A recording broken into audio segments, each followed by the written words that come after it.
escândalos, promessas, frases absurdas, corrupção, crises. E talvez isso não aconteça por acidente. Talvez exista uma razão psicológica, social e até emocional para um país inteiro seguir em frente, como se nada tivesse acontecido. Porque pense bem, quantos escândalos você lembra sem esforço? Quantas promessas políticas ficaram marcadas na sua memória? Quantas frases revoltantes desapareceram poucos dias depois? No Brasil, o absurdo tem prazo de validade curto. E talvez o problema não seja apenas dos políticos.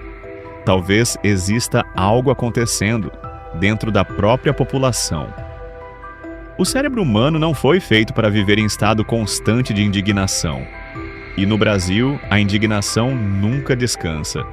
Todo dia surge uma nova crise, um novo escândalo, uma nova polêmica, uma nova revolta coletiva. O problema é que o cérebro começa a se defender, porque ninguém consegue viver permanentemente revoltado. Então a mente faz o que sabe fazer melhor. Se adapta, normaliza, arquiva e esquece.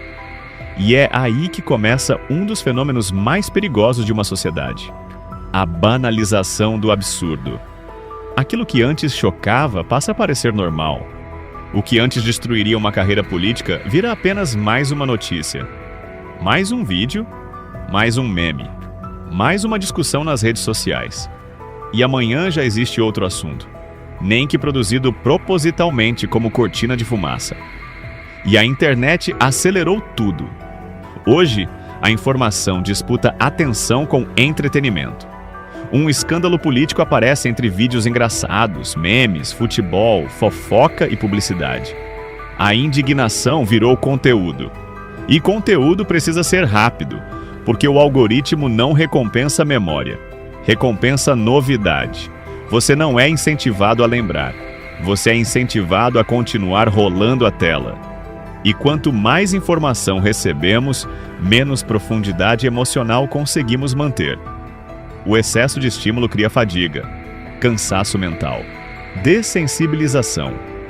É como assistir tantas tragédias, que uma nova tragédia já não provoca reação. Mas existe algo ainda mais profundo, algo psicológico. Talvez o brasileiro também esqueça, porque lembrar dói. Lembrar significa admitir que foi enganado, que confiou na pessoa errada, que defendeu alguém que decepcionou.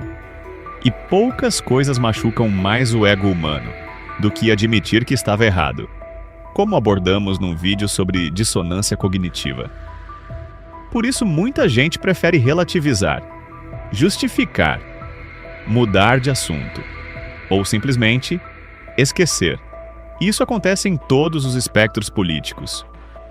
Quando Luiz Inácio Lula da Silva voltou ao centro da política nacional, após as condenações anuladas da Operação Lava Jato, muitos brasileiros preferiram focar nas promessas de reconstrução econômica, na famosa imagem da picanha e cervejinha, enquanto outros jamais esqueceram os escândalos que marcaram os governos petistas. Porque a memória política raramente é completa. Ela costuma selecionar aquilo que reforça nossas próprias crenças. E isso também aparece na direita. Romeu Zema, por exemplo, construiu parte de sua imagem pública defendendo menos Estado, gestão enxuta e redução da máquina pública. Mas durante sua gestão em Minas Gerais, críticas surgiram após aumento, manutenção ou ampliação de medidas arrecadatórias vistas por adversários como contraditórias em relação ao discurso liberal apresentado. Ou seja, no discurso, redução da máquina pública. Na prática, mais impostos para o cidadão mineiro. Ainda assim, apoiadores frequentemente relativizam essas contradições, enquanto opositores as transformam em símbolo de hipocrisia política. Porque, no fim, quase todo eleitor possui uma espécie de memória seletiva ideológica, uma tendência de lembrar com clareza os erros do adversário e esquecer rapidamente as incoerências do próprio lado. A memória seletiva protege identidades políticas, protege grupos, protege pertencimento, porque quando a política vira torcida, A verdade se torna secundária. E talvez seja por isso que tantos escândalos desaparecem com o tempo.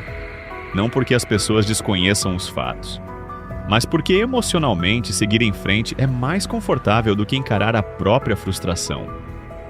Existe ainda outro fator: a sensação de impotência. Muitos brasileiros cresceram ouvindo frases como "nada muda", "todo político é igual", "isso sempre aconteceu". E quando uma sociedade acredita que nada muda, ela para de reagir. O escândalo deixa de gerar transformação, passa a gerar apenas cansaço. E talvez esse seja o ambiente perfeito para a repetição, porque um povo cansado questiona menos, lembra menos, reage menos. E enquanto isso, os ciclos continuam: escândalo, indignação, polarização, esquecimento, e tudo recomeça. Talvez o brasileiro não esqueça porque quer, talvez esqueça porque foi condicionado a sobreviver assim. Mas existe uma pergunta desconfortável nisso tudo. Se a população esquece tão rápido, quem realmente se beneficia da memória curta? Porque um povo que esquece rápido não precisa ser convencido. Só precisa ser distraído. E talvez a corrupção não sobreviva apenas por causa dos corruptos. Talvez sobreviva porque a memória coletiva morre antes das consequências chegarem. No próximo episódio, vamos continuar abordando esse assunto que precisa ser debatido na sociedade. Se puder, deixe seu like, se inscreva no canal e compartilhe o vídeo com seus amigos. Até breve!